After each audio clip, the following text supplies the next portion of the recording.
Et nous sommes de retour sur Direct Investisseur. Nous allons retrouver dans quelques instants Benoît Rousseau.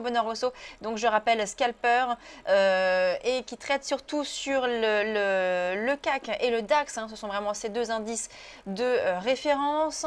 On va le retrouver pour parler justement du CAC 40, notamment, je le disais à l'instant, on est passé au-dessus des 4800 points. Là, on est repassé un petit peu en dessous. C'est vrai qu'il y a eu une belle impulsion haussière ce matin. On est allé jusqu'au 4804. Donc les acheteurs sont là. Là, ça rebaisse un petit peu, mais on est quand même toujours dans le vert sur le CAC 40. Et c'est vrai que les investisseurs semblent quand même assez optimistes finalement. Ne pas trop se soucier du dossier grec, même si l'issue n'est pas favorable pour l'instant. Ils semblent tout à fait confiants dans cette issue-là. C'est vrai que c'est un petit peu l'élément principal, les petites aiguilles de la bonne de foin aujourd'hui sur les marchés. Oui, alors on l'a vu déjà hier, puisque hier le CAC 40 avait repris 1,5% sur ses points bas. Et ce matin, l'indice parisien confirme sa bonne orientation finalement de la veille pour prendre quasiment 1%. On en a 0,93 actuellement de progression sous les 4008. Mais on a touché ces 4800. Comme on l'avait dit, on a fait 4804 au plus haut. Même 4806, 68 points. Donc un CAC 40 qui est extrêmement bien orienté, comme ses homologues européens, le DAX par exemple. Alors le DAX ce matin qui est allé toucher les 10 980 points, donc à 20 points de ses plus hauts historiques, à 11 000 points. Un DAX qui est un petit peu moins fort, un petit peu moins performant que le CAC 40, puisque le DAX est en progression de 0,65%. On va regarder un petit peu du côté des pays périphériques comme l'Italie, le MIB 30, on en avait parlé d'ailleurs sur le conseil trading. Le MIB 30 qui a ouvert un nouveau gap haussier ce matin, en progression de 1,37%, qui est largement maintenu des 21 000 points, puisqu'on a 21 557 points. L'IBEX également en progression de 1,27% à 10 837 points, donc on se rapproche des 11 000 points également sur l'IBEX, l'indice espagnol. Peut-être voir ce qui se passe aussi au niveau du FTSE 600, c'est-à-dire l'indice anglo-saxon. Et l'indice, alors lui en plus modéré, en progression de 0,22%, donc une progression plus modeste pour l'indice anglais, mais en progression tout de même. On peut dire quand même tous les indices européens sont en progression ce matin. Oui, tout à fait. On a une belle progression et des progressions assez fortes, puisque on dépasse les 1% en Italie, en Espagne, et en France on est à 1%. Donc, alors on retrouve tout de suite Benoît Rousseau, donc trader et fondateur du site Andlil. Bonjour Benoît. Bonjour Lucie. Alors, vous tradez donc le CAC et le DAX. Quelle est votre recommandation aujourd'hui donc sur ces deux indices?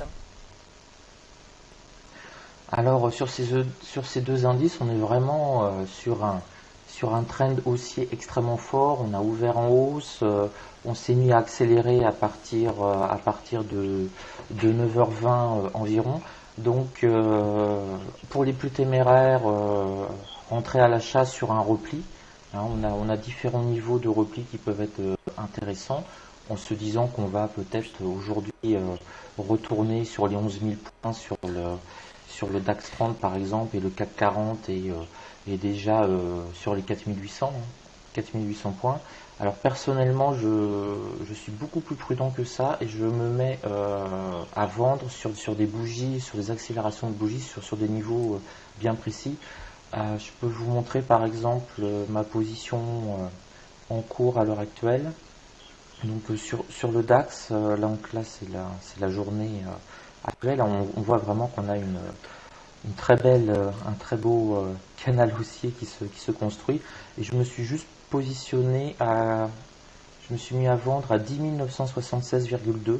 Donc quasiment au plus haut du jour, parce qu'on a fait 10 981. Et là, j'attends sur ma position pour voir si on va retomber vers 10 950, voire 10 940. Et là, je prendrai mes bénéfices. Ou si éventuellement on réaccélère à nouveau, je sortirai flat, c'est-à-dire sans aucun gain. Là, j'essaye même pas d'assurer un gain de 4-5 points.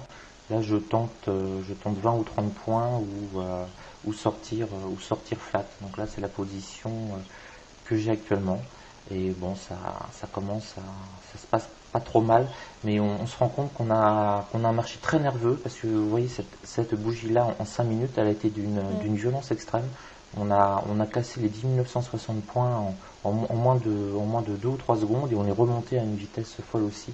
Donc on a des marchés extrêmement nerveux et on va avoir bien entendu le moindre rumeur sur la Grèce qui peut agir. Mais globalement, on est vraiment sur un marché haussier de manière très impressionnante. L'Ukraine, plus aucun problème. Le cessez-le-feu est violé, mais ça pose plus de problème. Et la Grèce, finalement, bon, bah, même si le gouvernement grec semble vouloir faire un bras de fer, on n'a pas d'inquiétude majeure. Alors je reste très très très prudent, c'est pour ça que je préfère vendre, alors que c'est du contre-tendance, hein. Habituellement je suis la tendance, mais là on est tellement haut pour moi que je pense qu'on peut perdre plus rapidement 300 points qu'en prendre 300 de plus.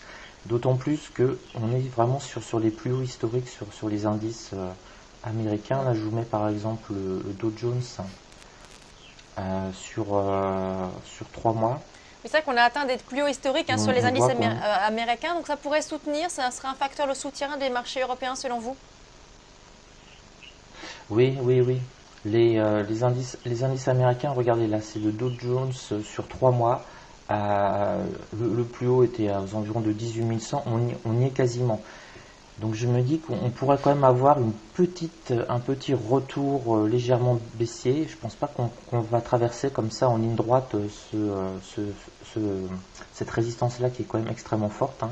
Vous voyez, on avait bien baissé, on avait hésité pendant 2 mois avant de retourner sur ce niveau sur les marchés américains. Donc je me dis que si les marchés américains fléchissent légèrement, comme on est aussi sur les plus hauts en Europe, on devrait quand même perdre quelques points. C'est pour ça que je me sens pas à l'aise. Là, je vous montre la progression du CAC 40 sur 3 mois. On a pris quasiment en ligne droite 12%, 12 à 13%. Donc une petite correction de 2 ou 3% dans les jours qui arrivent ou dans une semaine ou deux ne serait pas du tout scandaleux. Par exemple, on a le niveau des 4700 points. On pourrait quand même revenir dessus, qui correspond au point pivot hebdomadaire quasiment. Donc, si vous voulez, je pense au jour d'aujourd'hui, pour on va dire la fin de semaine et la semaine prochaine, qu'on a peut-être quand même plus de chances de gagner de l'argent en prenant une position légèrement baissière que d'espérer encore une nouvelle bougie haussière verte qui va encore passer de 2 ou 3 niveaux d'un coup. Donc là, on commence à se tasser un petit peu. Donc pourquoi pas. Pourquoi pas commencer à envisager de prendre une petite position baissière. Donc dans ma stratégie, par exemple concrètement, sur le CAC 40, pour une petite position baissière swing, j'attends les 4850 points pour le CAC 40. Et pour le DAX 30, j'attends les 11 054 points très précisément. D'accord. Pour prendre une ligne swing. Merci. Alors en sachant que je la couperai certainement très vite si ça se passe mal. Mais ça peut être un niveau, si on atteint les 11 054, 55 qui sont vraiment des résistances hebdomadaires assez importantes et mensuelles. Un retour sur les 11 000 points serait tout à fait envisageable. Merci beaucoup, une cinquantaine de points à prendre. On va marquer une pause et on vous retrouve demain pour de nouvelles recommandations sur le CAC et le DAX. Merci beaucoup. On marque une pause et on se retrouve dans quelques instants.